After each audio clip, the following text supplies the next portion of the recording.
It's not only Samsung that's stoking the fires of Tech January with the Galaxy S24 Ultra and Co. OnePlus is also bringing some heat with its new OnePlus 12 and OnePlus 12R. The two devices are already official in China but will be getting officially announced for the globe market on January 23. And seemingly the OnePlus 12 is shaping up to be very serious competition to both the Galaxy S24 Ultra and just about any flagship released so far in 2023. With cutting-edge hardware and the signature OnePlus attention to detail, there's little denying that the bar of our hopes is set quite high for the newest flagship phone. Could it be the OnePlus 12 might be one of the no-flaw phones of 2024? From the get-go, the OnePlus 12 isn't much different from the OnePlus 11. The underlying design languages is still present, just evolving in the right direction. We have the flowy emerald variant of the OnePlus 12 on US, and believe you me, handling this one is as good as it gets in early 2024. Inspired by New Zealand river streams, this particular color version of the OnePlus 12 has a very distinct satin texture with a fluid-like design that evokes dynamics. Though it appears to, the fluid-like visuals pattern lacks a distinctive textures. You can feel the consistent silky surface on the back panel by running your fingertips over it, and that's about it. I have to admit, albeit nice, the rear texture makes more one rather slippery phone as the lack of glossy surfaces prevents the phone from sticking to your palm. A case could be a necessity here. The OnePlus 12's weight and dimensions have increased, but its ergonomics haven't suffered.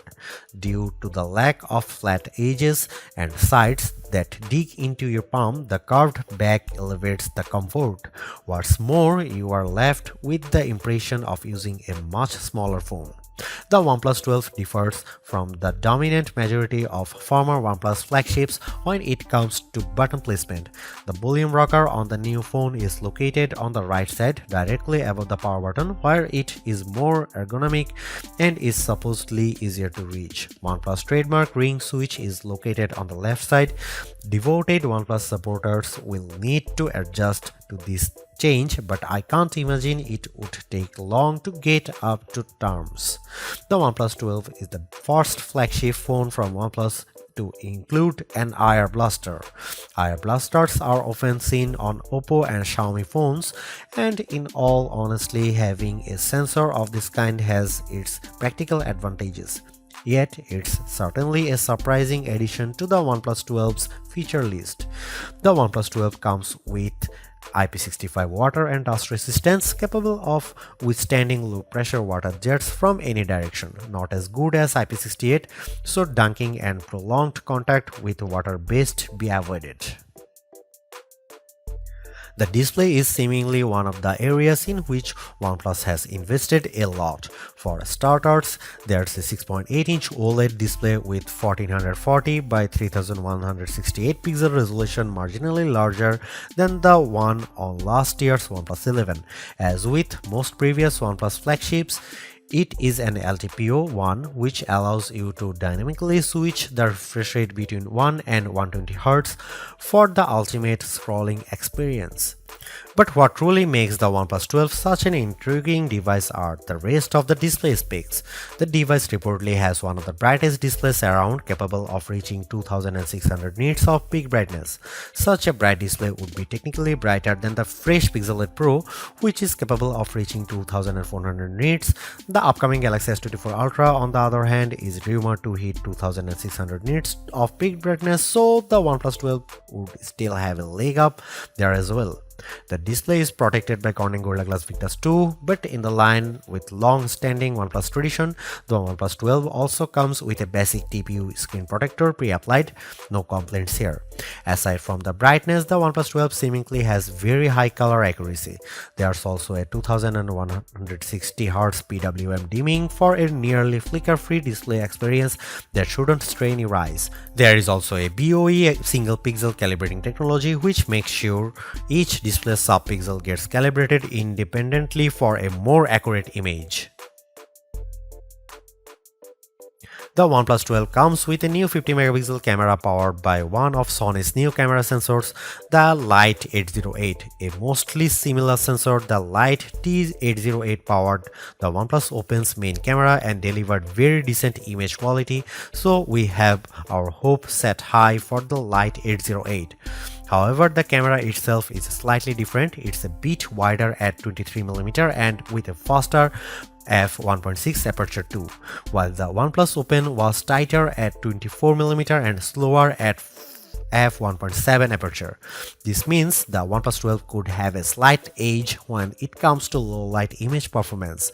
OnePlus has also slightly boosted the megapixel count of the ultra-wide camera from 48 to 50 megapixel, but it's doubtful that would incur any major improvements in terms of quality.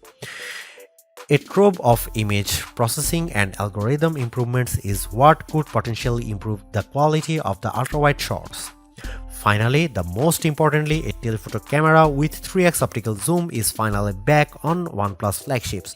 After debuting on the OnePlus 7 Pro years ago, the 3x telephoto lens fell out of favor, resulting in a OnePlus 11 with a measly 2x telephoto. While not as impressive as the 5x and 10x periscopes of today, a quality 3x is still an improvement.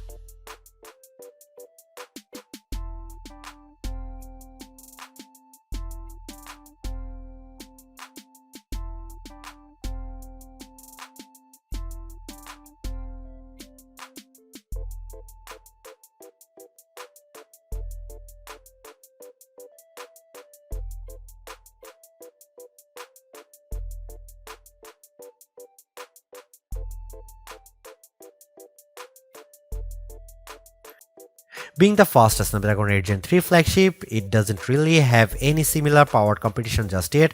However, as early as mid-January 2024, we'd see possibly the biggest rival to the OnePlus 12 unveiled, the Galaxy S24 series and S24 Ultra.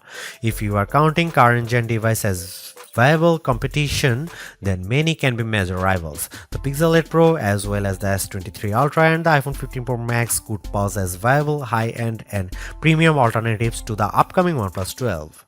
The OnePlus 12 is among the devices that will set the general tone for 2024 in terms of flagship releases. And as far as the China exclusive phone release, it's shaping up to be quite the intriguing device as far as pricing goes, so let's be hopeful that the aggressive pricing will stick to the global version as well.